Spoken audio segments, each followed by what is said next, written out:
Good morning and welcome to my kitchen. Today's episode is all about the humble chicken. I'm going to show you two beautiful recipes and I'm going to show you how to prep this so you make the most of your money.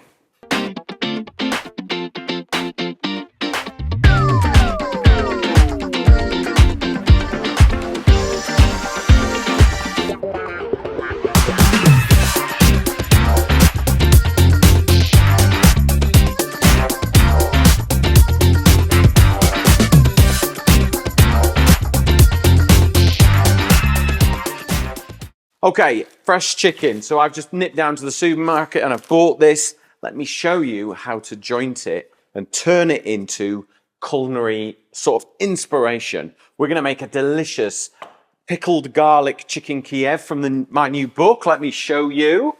This is one of my favorite recipes. I absolutely love this.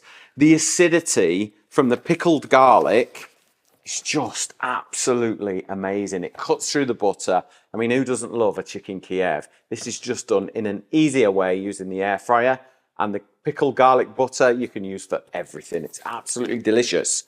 Then I'm going to show you how to make a lovely roasted chicken soup, but we're going to put gnocchi and spring onion in it. It's going to be absolutely delicious. So let's get it out of the packet.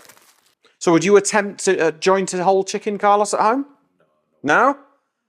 I will chop my finger if I do that. Okay, so it's really, really simple and it's about practice. And actually, it's cheaper if you do it this way, okay? So first thing we're going to do is we're going to take the legs and the thighs off. Really, really easy. So you just make a small cut there on that side and on that side. Turn the chicken over and then you've got two little, these are the oysters actually, like the muscle on the shoulder blade, sorry. Just put your thumbs on them and then just dislocate the bones like that. All right, and then you just pop that little bone out. Take your knife and we're going to cut round, okay? So think round. Don't do that. We're going to scoop round with a knife, okay? So we're going to cut in, we're going to scoop round the oyster, and then we're just going to remove the leg, okay? And then we'll do the same on this side. So make sure that bone's popped out, cut round, put the pressure on the actual chicken, not on the leg and the thigh. There you go. That's those two off. Dead easy.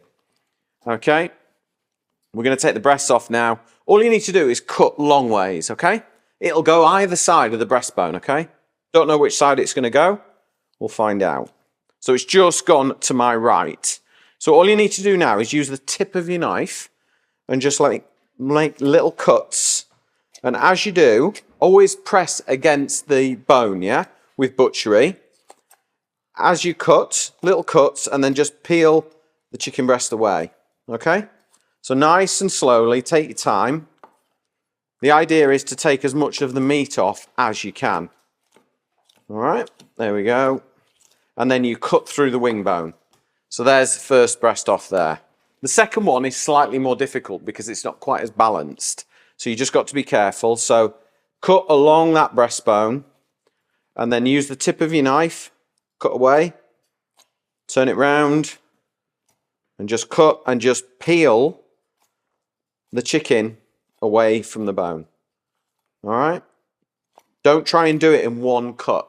Lots and lots of little cuts against the actual bone will allow you to get the maximum amount of meat off, and then just cut through the chicken bone joint, and there we go. Now we've got our chicken carcass there. So we're going to turn that into a beautiful chicken stock, which will make the most incredible gnocchi soup. It's really, really nice. So before we do that, let's take our chicken breast. So we've got a wing on there. I'm going to use that for our stock because there's loads of flavour in it. Basically, put your knife flat like that, fold the wing over, and then just cut away from yourself. Yeah, so you got your wings there. You could chuck them in the freezer if you want, if you like chicken wings. Build them up until you've got enough for a meal. There we go. Right. Now, for my recipe for pickled garlic chicken Kievs, I do not need the skin. So I'm just going to peel that away, remove that. Now let's pop that on there. Remove that skin as well. Get rid of that.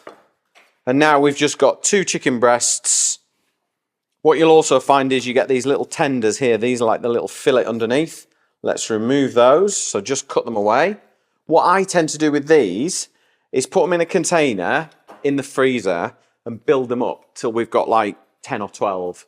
And then we'll bring them out, we'll pané them, so we'll egg flour and breadcrumb them, and we'll have just like really little simple chicken tenders. And I've got the most incredible recipe, I think it was last week or the week before, where we made Korean cranberry chili sauce with these chicken tenders. If you've got my book, go back and get it. If you haven't, go onto YouTube and search for one of the recipes and get the Korean chicken tenders. It's amazing.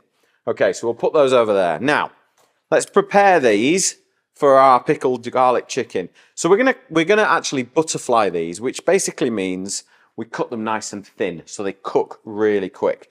So can we see this all right, Carlos? Yeah? Let's just cut in hand flat and parallel to the chopping board, your little finger up and your thumb up. Okay, so you don't cut yourself. And then just cut in, put like quite a lot of pressure on the meat so it doesn't move, it doesn't slip, and there's no chance of you cutting yourself. And now we've got two nice thin pieces, exactly the same shape, but half the thickness, which means twice the cooking speed, okay? So there's those two done. Let me pop those in a bowl, ready. Let's do these now. So finger and thumb up, knife parallel to the board. There we go. Nice. So they're going to be for our pickled garlic chicken Kiev.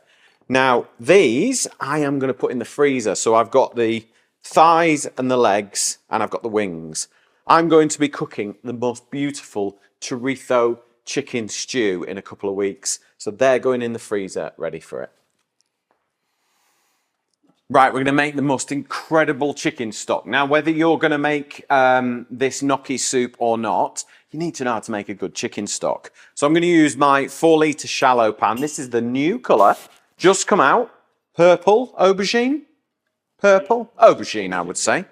Nice colour. Aubergine is classy, I think. Let's get the pan on. Get it hot. Now, with good stock, you need like a base. Now, I've prepped my chicken on here, but I'm about to prep the veggies that are going in with the chicken, so I don't really need to clean my board yet until I'm finished. So, cut your onion, just roughly chop it. Onion will just give you a nice foundation, gives you depth of flavour, okay? So, in that goes. And then I've got some carrots for sweetness and a bit of colour, so it'll help us give a nice golden stock, which I think when you're eating like a broth-based soup, you want a lovely coloured stock. So in with the carrots.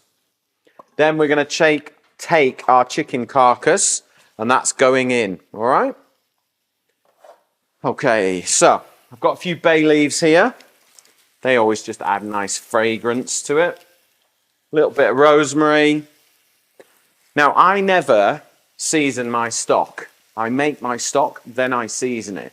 Because if you season this now, it might be too salty later. So the idea is that you make the chicken stock and then you season it, okay? So we're making a dark brown chicken stock. So the idea, if you want a clear, light stock, you don't brown it off. You just fill it with water and off it goes, boil away. But I want a rich roast chicken stock, okay? So we're just going to colour the chicken and the veggies. So what I'm going to do is I'm going to sit that on top of the vegetables now. This is going straight in the oven, and I'm going to absolutely knacker this. I'm going to roast it till it's dried out, which means it's all lovely and golden. Then when we add the liquid, it will hydrate it and you'll get an incredible roast chicken flavour. Okay, so we're going to get on to our pickled garlic chicken Kiev from the book, okay? One of my favourites. This recipe has been in development for years. We've been tinkering about with it, and then it made it into the book. So, vinegar first. You can use white vinegar or red vinegar. The only difference being is the red vinegar might colour your garlic just slightly. If that matters to you, then use white vinegar. I've got 4 cloves of garlic. Now, you can either do one of two things. One is that you can pickle them whole and then leave them, and it takes longer. But if you're in a rush and you want to do this quickly, slice your garlic nice and thin, and this will mean it pickles really quickly. So if you've got in at home, you've picked your book up, and you just want to do a quick midweek dinner, nice and quick, do it this way. But if you've learned to love pickled garlic like I do, go buy like loads of garlic, spend a bit of time and pickle loads of it, and put it in a jar and keep it in the fridge so you've got it. Because once you've got it, you'll then eat it a lot. But if we're going to make it all in real time, slice it, get it into your vinegar. Okay, and we're just going to bring that up to the boil, cook it for like a minute, and then switch the heat off and leave it. Okay, nice and easy. We like nice and easy. Okay, so while that's happening, let's egg, flour, and breadcrumb our chicken. And we'll talk what we're going to do with this. Okay, so we've got 3 eggs. If you've got a cold, like Carlos has, boiled vinegar in the kitchen is going to clear his head really quickly. I promise you. Get your head in there, Carlos. And then we've got breadcrumbs, okay? So I use panko breadcrumbs. They just are so much crispier. Okay, so they're like a Japanese breadcrumb. How's that vinegar working out for you? Yeah, it clears everything. If you've got a cold, stick your nose in there, sorted. Dr. Peter has solved your winter ailments. So panko breadcrumbs, most of the supermarkets do their own label now, which aren't as expensive. These ones are only ones that I could get, which are the authentic kind of Japanese ones. So sometimes you just got to go with what you've got. All right. Right, let's whisk up our eggs. If you're going to make this as well, and you are like time poor, double it up. Put them in the freezer, all right? So when there's a day when you're not too busy and you've got a bit of time to yourself, just get all the chicken done, get the garlic done, and then it's a quick dinner, and it's an amazing dinner.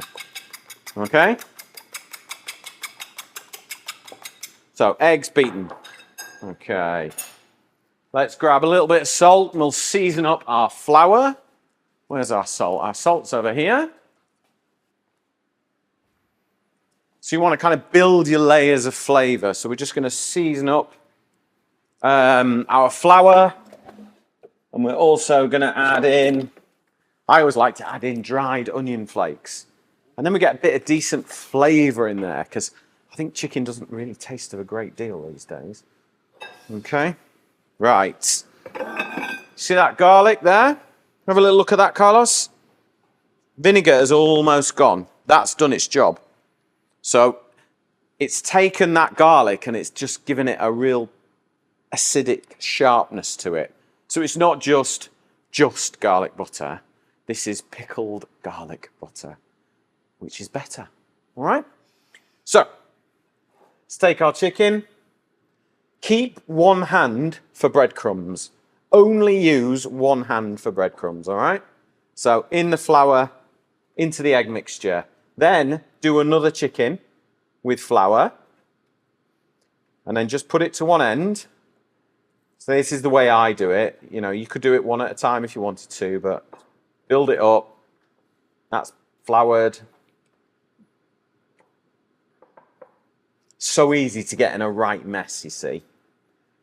Now, remember, if you want any of the recipes from today's episode, sign up for our newsletter and it will be delivered as we speak. So what we're doing is we're scheduling our newsletter every week with the show's recipes. I think they get sent at 9:10 on a Saturday morning.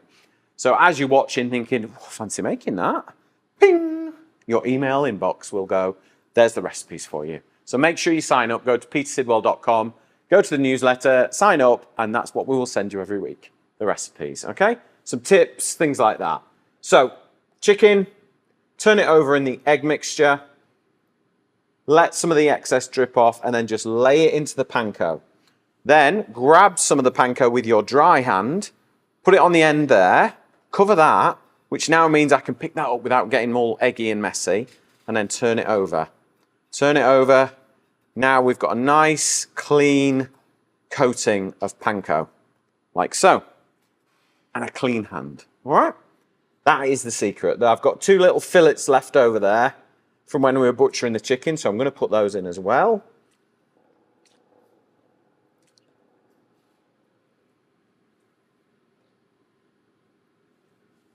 And then just roll them in the panko.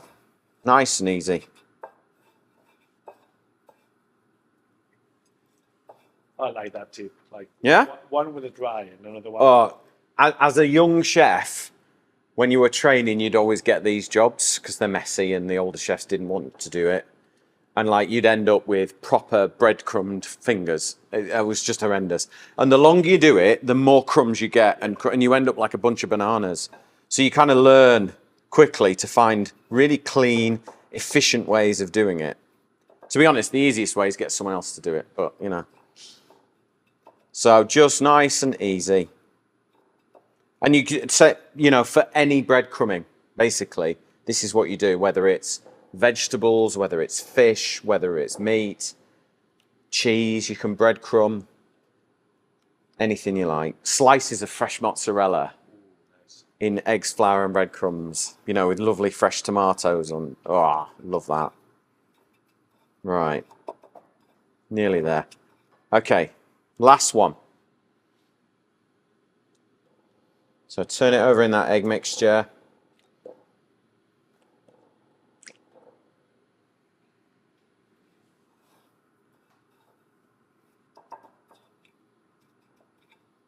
Okay. So there we go. Our chicken is breadcrumbed and ready to cook. Right, we're going to use the air fryer on these because it's just simple, it's easy. I don't have to put the oven on if I'm making this. I've set it to 180 degrees. Now, Masterclass do these. I love these because I've always got bottles of olive oil everywhere. But when the air fryer, you don't want to be pouring olive oil onto ingredients and putting it in the air fryer particularly. The idea is a little bit healthier, a little bit lighter, a little bit less oil needed. So these things are really cool because you can just fill it up with olive oil at home.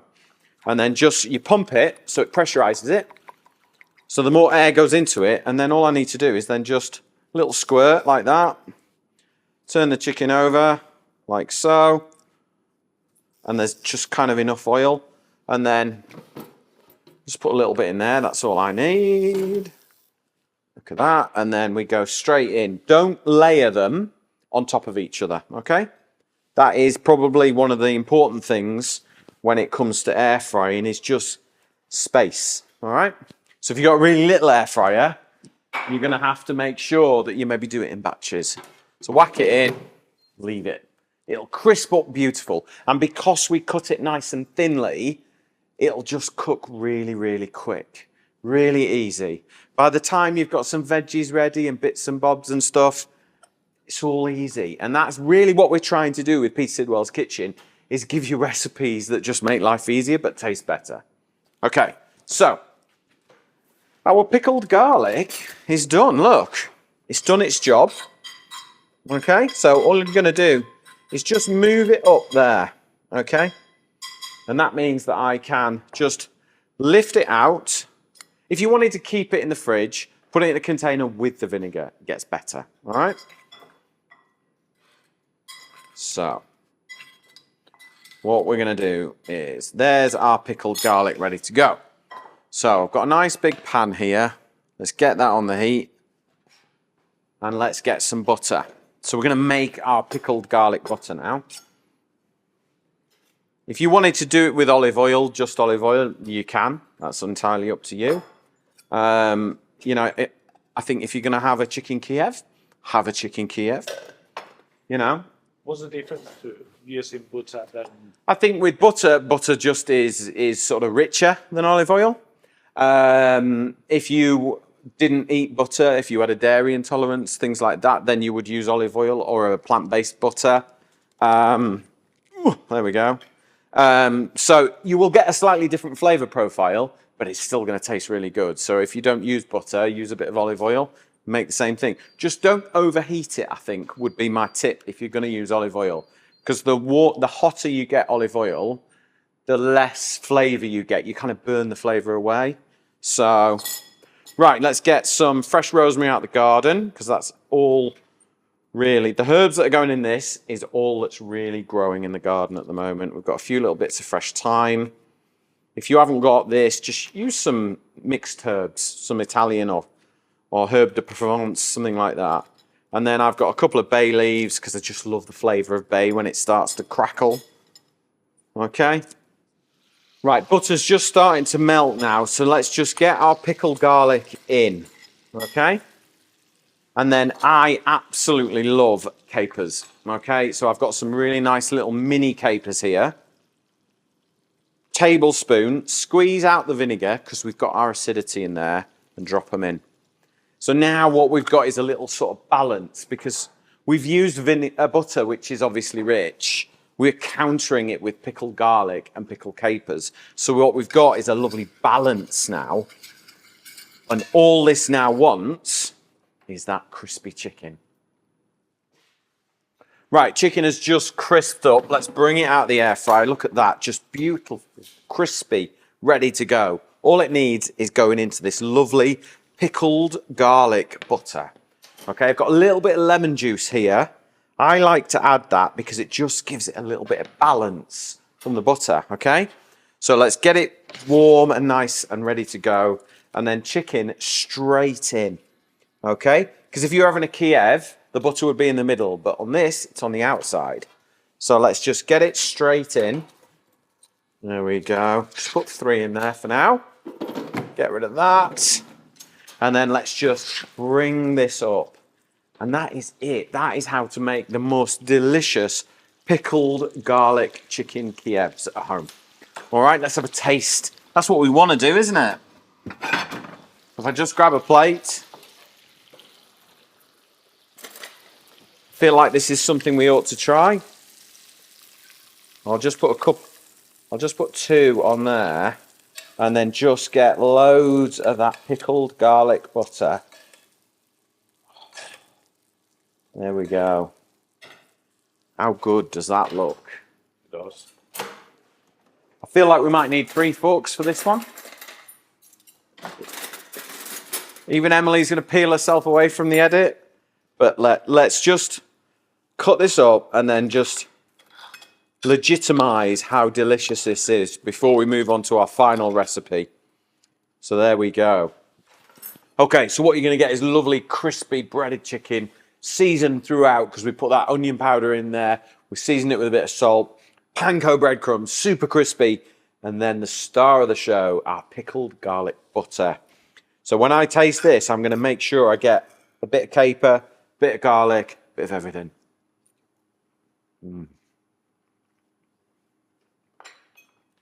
That is pretty darn good. You're going to want to make this.